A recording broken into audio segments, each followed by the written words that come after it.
Pangalawa, let God reveal who truly rules. Kung sa unang point, tinawag tayo ng Diyos na tumigil sa pag-aalinlangan sa pagitan ng dalawang masters. Ngayon naman, sa pangalawang point, ipapakita sa atin kung bakit hindi dapat divided ang worship natin. Kasi hindi lahat ng sinasamba ay totoong Diyos. Hindi lahat ng pinagtitiwalaan natin ay magkakaroon ng bunga na mabuti para sa atin. Hindi lahat ng inaasahan natin ay kayang magligtas. Kaya nga, hayaan natin na ipakita ng Diyos sa buhay natin kung sino ang dapat maghari. Hayaan natin siyang kumilos at i-reveal niya yung kanyang sarili sa atin. Paano? Sa pamamagitan ng pagtitiwala sa kanya at pagsunod, lalo na sa mga bagay na lampas sa ating kakayahan. Hahayaan natin siyang kumilos at masunod dun sa mga bagay na ang tingin natin imposibleng mangyari. At dahil nga nag-aalanganin ng mga tao na ibigay ng buo ang kanilang loyalty sa Diyos, ay nais ni Elias na patunayan sa kanila na iisa lang talaga ang totoong Diyos. At kung pipili man sila ng sasambahin, ay ang Panginoon ang dapat nilang piliin. Kaya sinabi niya na pareho silang maghanda ng handog, yung mga propeta ni Baal at saka siya. Maglalagay sila ng tig-isang toro sa altar. Isa para kay Baal, isa para kay Yahweh. Pero, hindi nila yun pwedeng sindihan ng apoy. Ang challenge ay tatawagin ng mga propeta ni Baal ang kanilang Diyosan. At tatawagin naman ni Elias si Yahweh. So, ang Diyos na sasagot sa pamamagitan ng apoy mula sa langit ang siyang mapapatunayang tunay na Diyos. Yun yung plano.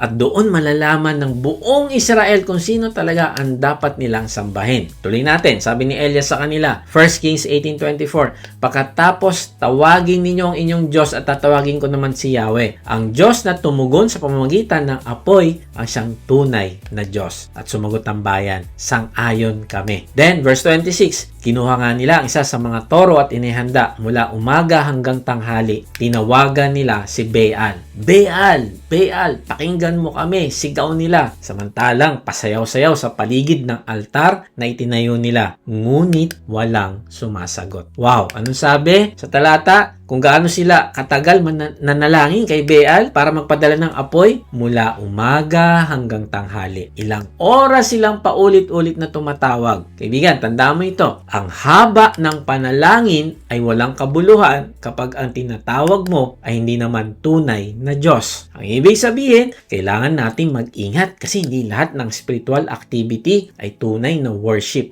Hindi lahat ng makikita mo sa TV o sa YouTube o sa Facebook ay totoong worship. Kasi posibleng abala ang isang tao sa mga ritual pero malayo pa rin sa tunay na Diyos. Posibleng marami siyang ginagawa pero mali ang direksyon ng kanyang pananampalataya. Kaya tuloy, kahit anong prayer mo, walang sasagot. Sabi nila, Baal, pakinggan mo kami. Sigaw nila. Grabe yung desperation nila.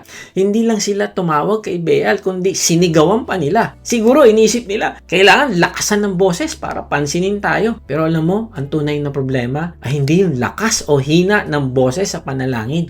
Kundi ang problema ay wala namang tunay na Diyos na nakikinig sa kanila. Kaibigan, minsan inisip ng tao na mas matinding emosyon, mas malakas na sigaw, o mas maraming gawa ang kailangan para makuha ang atensyon ng Diyos. No, ang tunay na Diyos ay hindi bingi. Hindi siya natutulog, hindi siya nawawala. Hindi natin kailangan manipulahin ang mga sitwasyon.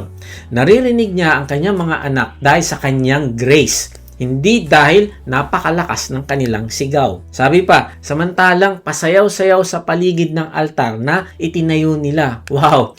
Nag-perform pa sila para makuha ang atensyon ni Baal. Na-realize ko, ang idol ng buhay natin, papagurin ka pero hindi ka nito maliligtas at hindi ka nito sasagutin. Paulit-ulit kang umiikot sa altar ng pera, approval, success, relationship, pleasure o control. Lagi kang gumagawa ng paraan para mapanatili ito pero sa halip na bigyan ka ng kapayapaan, lalo ka lamang nitong pinapagod. Bakit? Kasi tingnan mo, sabi, ngunit walang sumasagot. Grabe, pagkatapos ng lahat ng paghahanda, sigaw, sayaw at pagsisikap, walang sumagot. Hindi sinabi ng talata na mahina yung sagot, pero meron. No. Hindi sinabi na delayed ang sagot ni Baal. No. Ang sabi ay walang sagot. Bakit? Dahil wala naman talagang Baal na pwedeng makinig. Ito ang contrast, kaibigan. Ang Diyos-Diyosan ay kailangan sigawan, pero hindi pa rin sumasagot. Samantalang si Yahweh sa isang simpleng panalangin ni Elias ay magpapakita ng kanyang kapangyarihan. Mga kapatid, pansinin mo, sincere ang mga propeta ni Baal. Persistent sila, passionate sila, naglaan sila ng oras, nagbigay sila ng effort, pero hindi sapat ang sincerity. Kapag mali ang object ng faith mo, maaari kang sincere sa maling paniniwala, maaari kang passionate sa maling direksyon, maaari kang persistent sa bagay na hindi naman kayang magligtas. Kaya hindi lamang mahalaga kung gaano kalakas ang iyong pananampalataya. Mahalaga kung kanino nakalagay ang iyong pananampalataya. Na kanino ang object of faith mo. Kaya kaibigan, tandaan mo ito. Ang maliit na faith na nakalagay sa tunay na Diyos ay mas matatag kaysa napakalaking faith na nakalagay sa isang idol. Tuloy natin, verse 27. Nang katanghalian ay hinamak na sila ni Elias. Sabi niya, lakasan pa ninyo. Isa siyang Diyos, di ba? Baka nagbubulay-bulay pa siya. O kaya ay nasa palikuran. O baka naman may pinuntahan lang. O baka natutulog kahit kailangan gisingin. Lalo nga nilang inilakas ang kanilang sigaw. Hiniwaan pa nila ang kanilang mga sarili sa pamamagitan ng kutsilyo at punyal tulad ng kanilang kaugalian hanggang sa maging duguan sila.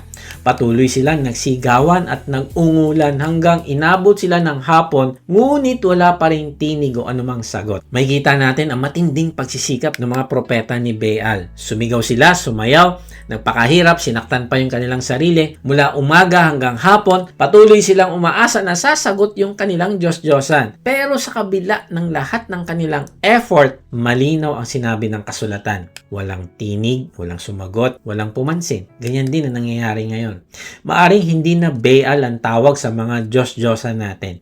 Pero marami pa rin tayong kinakapitan na para bang sila yung magbibigay ng security, magbibigay ng identity, peace, magbibigay ng salvation sa atin. Kaibigan, maaaring pagod ka na dahil matagal mo nang hinihingan ng sagot ang isang bagay na hindi naman kayang sumagot. Maaaring pinipilit mong kunin sa pera, sa success, tao, o kontrol ng isang bagay na ang Diyos lamang ang makakapagbigay. Ang idol ay laging mangangako pero hindi kayang tumupad. Lagi itong manghihingi pero hindi kayang magligtas. Pero ang tunay na Diyos ay buhay, nakakarinig, may kapangyarihang sumagot ayon sa kanyang kalooban. Now, gumawa din si Elias ng altar para sa Panginoon. Tapos ito'y ginawa niya. Verse 32 to 35, ang mga bato'y ginawa niyang altar para kay Yahweh. Pinaligiran niya yon ng isang kanal na maaring maglaman ng 2 baldeng tubig. Isinalansan niya ang mga kahoy, kinatay ang toro at ipinatong sa kahoy. Pagkatapos sinabi niya, kumuha kayo ng 4 na bangang tubig at ibuhos sa handog at sa kahoy.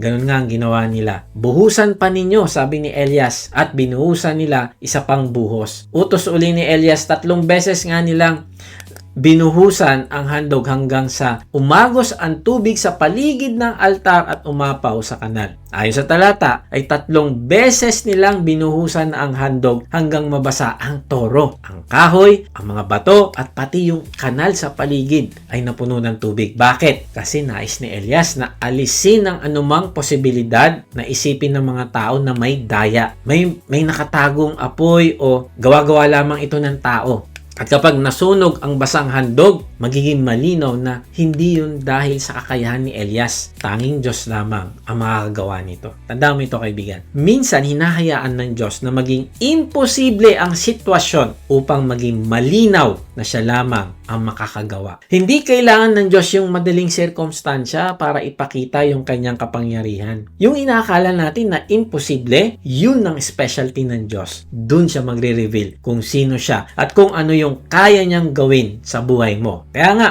let God reveal who truly rules. Ang ibig sabihin sa mga bagay na imposible ay mas lalo kang magtiwala sa Diyos na sumunod kasi siya ang hari, siya ang naghahari sa buong mundo, sa buong universe. At dito natin mapapatunayan na ang tunay na pananampalataya ay hindi nakadepende sa kakayahan ng tao.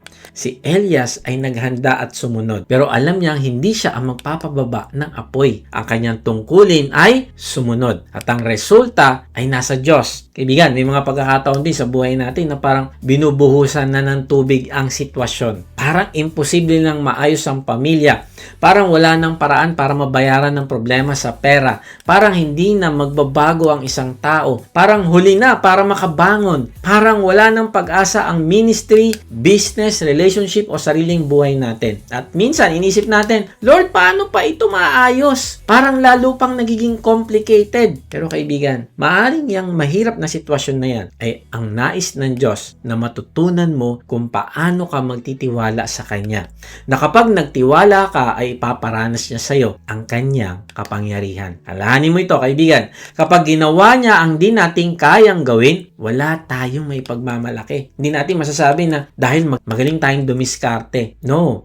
Ang masasabi lamang natin ay ginawa ito ng Diyos. At dahil dito, hindi kailangan mag-perform ni Elias. Hindi niya kailangan sumigaw para mag-miracle ang Diyos at para dinggin siya nito. Tingnan mo, ginawa niya. 1 Kings 18:36-38. Nang ikatlo na ng hapon na siyang oras ng paghahandog, tumayo si Elias sa harap ng altar at nanalangin. Yahweh, Diyos ni na Abraham, Isaac at Jacob, patunayan po ninyo ngayon na talagang kayo ang Diyos ng Israel at ako ay inyong lingkod at ginawa ko ang lahat ng ito sapagkat ito ang inyong utos. Pakinggan po ninyo ako, Yahweh, upang malaman ng bayang ito na kayo lang ang Diyos at nais ninyo silang magbalik loob.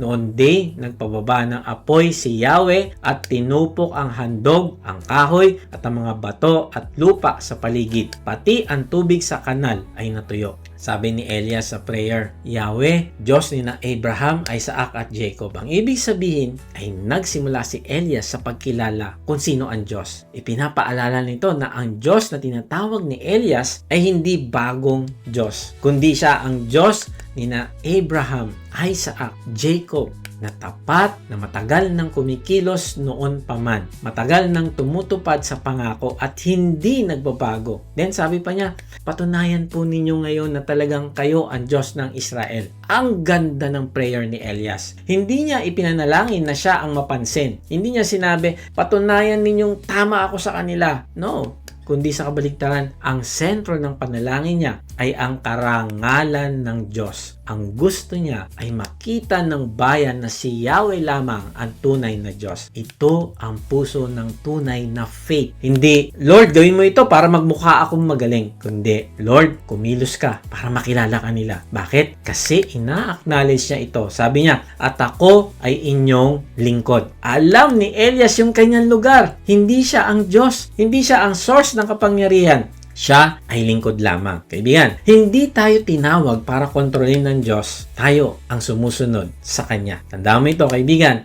Hindi natin ginagamit ang Diyos para matupad ang sarili nating plano. Tayo ang ginagamit niya para sa kanyang layunin. Then sabi pa, ginawa ko ang lahat ng ito sapagkat ito ang inyong utos. Wow, ang ginawa pala ni Elias na pagbasa sa altar ay hindi sariling gimmick. Hindi niya binasa yung altar para lang subukan kung sasagot ang Diyos. Kundi sabi niya, sumunod siya sa utos ng Diyos. Pinapakita nito na ang tunay na pananampalataya ay may kasamang obedience. Ang faith ay hindi paghingi sa Diyos na suportahan ang sarili nating plano. Ang faith ay pagsunod sa sinabi niya at pagtitiwala sa magiging resulta. Para sa ang purpose? Upang malaman ng bayang ito na kayo lang ang Diyos. Ito ang layunin ni Elias. Ang layunin ay revelation.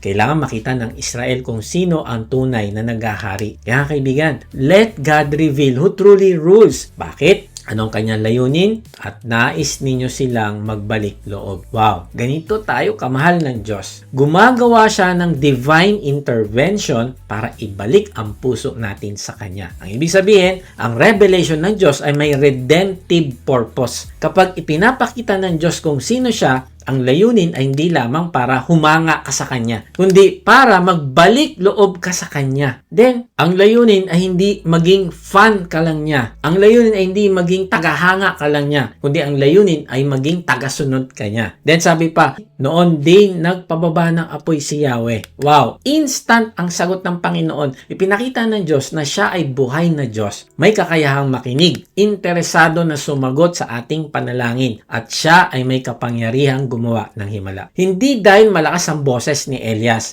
hindi dahil mahaba ang panalangin niya, hindi dahil mahusay ang performance niya, kundi sumagot ang Diyos dahil siya ang tunay na Diyos. Si Baal hindi. So, sino ang sasagot? Ang Diyos. Siya lang ang may kakayahang sumagot. At hindi lamang handog ang tinupok ng apoy, pati yung kahoy, pati yung bato, lupa at tubig sa kanal na tuyo. Sobra-sobra ang sagot. Bakit? Para walang dahilan para sabihin na aksidente lang yun. Walang may dadahilan para sabihin gawa-gawa ng tao yan. No.